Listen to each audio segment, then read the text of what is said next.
ఎలా ఉన్నారు? మేము బాగున్నాము. మీరు బాగున్నారా? ఇవాళ మనము సొరకాయ, కొబ్బరి, పచ్చిమిరపకాయలతోటి కర్రీ ఎలా చేసుకోవాలో తెలుసుకుందాము. మొదట ఒక కడాయి పెట్టుకొని అందులోనికి తగినంత ఆయిల్ వేసుకొని అందులోనికి ఆవాలు, జీలకర్ర, ఉల్లిపాయలు, సన్నగా కట్ చేసుకున్నటువంటి ఒక ఉల్లిపాయ, కరివేపాకు ఈ విధంగా ఫ్రై చేసుకొని సొరకాయను శుభ్రంగా కడుక్కొని సన్నని ముక్కలుగా చేసి పెట్టుకోవాలి. నేనైతే తొక్క తీయనండి. ఒక చిన్న మిక్సీ జార్ తీసుకొని అందులోనికి తగినంత కొబ్బరి,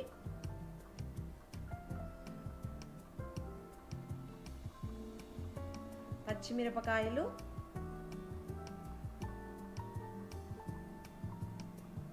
ఉప్పు,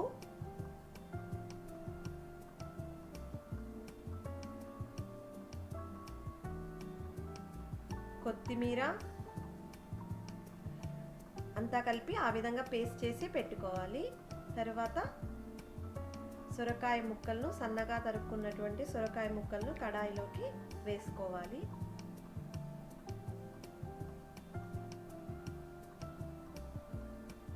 ఇందులోనికి పసుపు, ఉప్పు వేసుకొని మంచిగా కలుపుకోవాలి.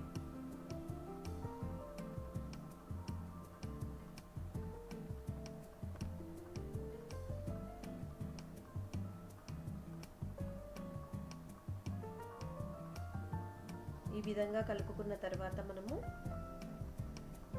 ప్లేట్ పెట్టుకొని ఉడికించుకోవాలి.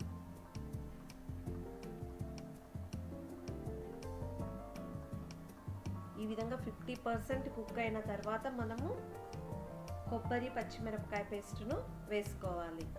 పచ్చి కొబ్బరి ఉన్నా కూడా పర్వాలేదు, ఎండు కొబ్బరి అయినా కూడా పర్వాలేదు. పచ్చి కొబ్బరి అంటే ఇంకా బాగుంటుంది. ఈ విధంగా వేసుకున్నటువంటి పేస్ట్ను ముక్కలకంతా అంటే ఇలాగా మనము మంచిగా పెట్టుకోవాలి. ఆ తర్వాత మూత మూసుకొని సిమ్లో పెట్టి ఒక 5 minutes మగ్గించుకోవాలి. ఈ విధంగా మగ్గించుకున్న తర్వాత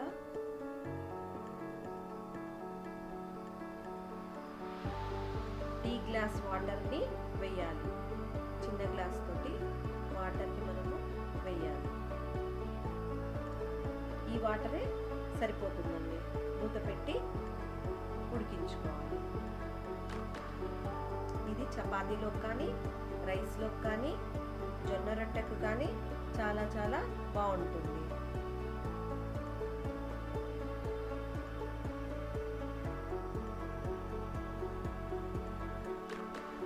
ప్లీజ్ అండి, కాస్త నా ఛానల్ను సబ్స్క్రైబ్ చేయండి, లైక్ చేయండి, షేర్ చేయండి.